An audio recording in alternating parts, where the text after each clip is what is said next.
ભગવાન શ્રી કૃષ્ણના જન્મદિવસની ગણતરીના કલાકો બાકી છે ત્યારે અમદાવાદના ઇસ્કોન મંદિરમાં પણ ભક્તોનો અનેરો ઉત્સાહ જોવા મળ્યો હતો। મંદિરમાં ભક્તોની ભીડ ઉમટી પડી હતી જે શ્રી રાધા કૃષ્ણના દર્શન અને ભક્તિમાં લીન થવા આતુર હતી। મંદિરને ફૂલો, રંગબેરંગી લાઇટો અને આકર્ષક શણગારથી ભવ્ય રીતે સજાવવામાં પણ આવ્યું છે જે ભક્તિમય વાતાવરણને વધુ દિવ્ય બનાવી રહ્યું છે।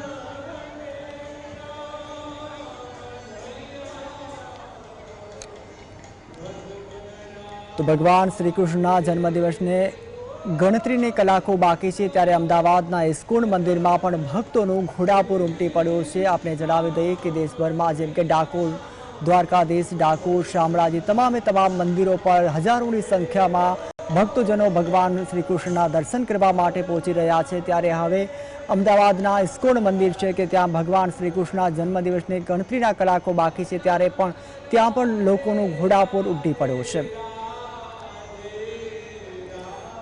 तो વધુ जानकारी માટે અમારા સંવાદદાતા જતીન લાઈવ જોડાયા છે। જતીન, ભગવાન શ્રી કૃષ્ણના જન્મદિવસને ગણતરીના કલાકો બાકી છે ત્યારે તેમાં ભક્તોમાં કેવો અનેરો ઉત્સાહ જોવા મળ્યો છે?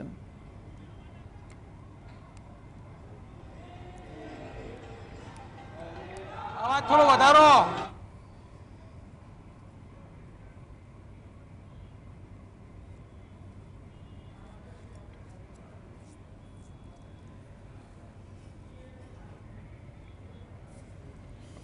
तहेवार है ने तमाम लोग धूमधामथी उजवणी करता होय छे।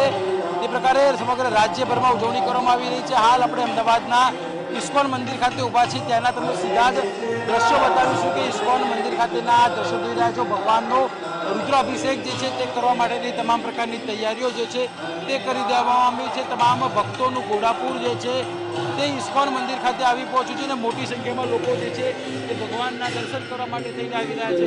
अमारा केमेरामेन भीखाभाईने कहीश के पाछळ जे प्रकारना दृश्यो बतावे के भक्तो मोटी संख्यामां અહીં આવી પહોંચ્યા છે અને ભક્તો જે છે તે શ્રી કૃષ્ણના નામ સાથે ગરબા કહી શકાય કે તે રમી રહ્યા છે। ક્યાંક ને ક્યાંક શ્રી કૃષ્ણના જન્માષ્ટમીના તહેવારની ઉજવણી જે છે તે કરી રહ્યા છે।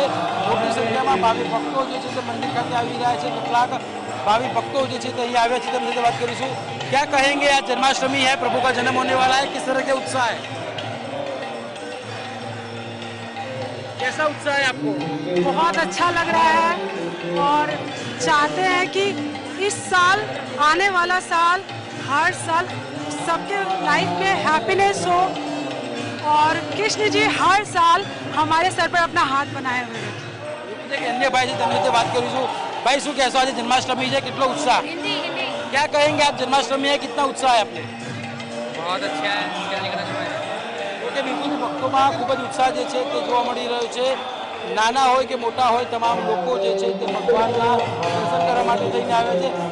शू कहशो, आज भगवाननो तहेवार छे, કેટલો उत्साह? બહુ વધારે। ક્યાંથી આવ્યા છો? હું ગાંધીનગરથી। કેટલા વર્ષોથી આવો છો? પહેલી વખત આવી છું, એના પહેલા એક મહિના પહેલા આવી હતી, પણ બહુ સારું લાગ્યું। બિલકુલથી ભક્તોમાં ક્યાંક ને ક્યાંક ખૂબ જ ઉત્સાહ જોવા મળી રહ્યો છે। તહેવારને લઈ, જન્માષ્ટમીના પર્વને લઈ ખૂબ જ ઉત્સાહ જે છે જોવા મળી રહ્યો છે। ભક્તો જે છે તે લાંબી લાઈનો લગાવીને મંદિર ખાતે દર્શન કરવા માટે આવી રહ્યા છે। દ્રશ્યોમાં જોઈ રહ્યા છો કે એક બાદ એક મોટી સંખ્યામાં ભાવિ ભક્તો જે છે તે દર્શન કરવા માટે આવી રહ્યા છે। પોતાના નાના દીકરાને ક્યાંક ને ક્યાંક ગોપાલ બનાવીને, કૃષ્ણ બનાવીને તે લોકો લાવી રહ્યા છે અને દર્શન જે છે તે કરી રહ્યા છે। કેટલાક નાના બાળકો પણ જે છે તે કૃષ્ણ ભક્તિમય જોવા મળી રહ્યા છે અને જય શ્રી કૃષ્ણના નાદ સાથે મંદિર ખાતે આવી રહ્યા છે। એટલે કહી શકાય કે એક બાદ એક જે મંદિર ખાતે પણ જે ડેકોરેશન ભવ્ય કરવામાં આવ્યું છે, સંપૂર્ણ ગામડાની ઉપર અંદરનું ડેકોરેશન જે છે તે કરવામાં આવ્યું છે જેને તમામ લોકોમાં જે છે ખૂબ જ ઉત્સાહ જોવા મળી રહ્યા છે। આપણી પાસે કેટલાક ભક્તો જે છે તે આવી રહ્યા છે, તેમને પૂછીશું क्या कहेंगे, दर्शन करने आए हैं, कैसा लग रहा है? बहुत अच्छा लग रहा है। आप क्या कहेंगे? बहुत सुकून मिला। भगवान का जन्मदिन है, क्या कहेंगे? बहुत सुकून मिला। बिल्कुल जी, क्या लोगों में खूब उत्साह मिल रहे हैं। क्या कहेंगे, आज दर्शन करने आए हैं, कैसा उत्साह है? बहुत अच्छा लग रहा है, बहुत अच्छा उत्साह है। से आ रहे हैं आप? हम लोग यहाँ 1 साल से आ रहे हैं। बिल्कुल जी, छेल्ला કેટલાય વર્ષોથી ભક્તો જે છે તે દર્શન કરવા માટે આવી રહ્યા છે અને આજે ભગવાનનો જ્યારે રાત્રે 12 કલાકે જન્મ થવાનો છે તેને લઈ મોટી સંખ્યામાં લોકો જે છે તે આવી રહ્યા છે અને જે પણ ભક્તો અહીં આવી રહ્યા છે જય શ્રી કૃષ્ણના નાદ સાથે મંદિરની અંદર પ્રવેશ કરી રહ્યા છે। જી આભાર જતન સમગ્ર માહિતી આપવા બદલ।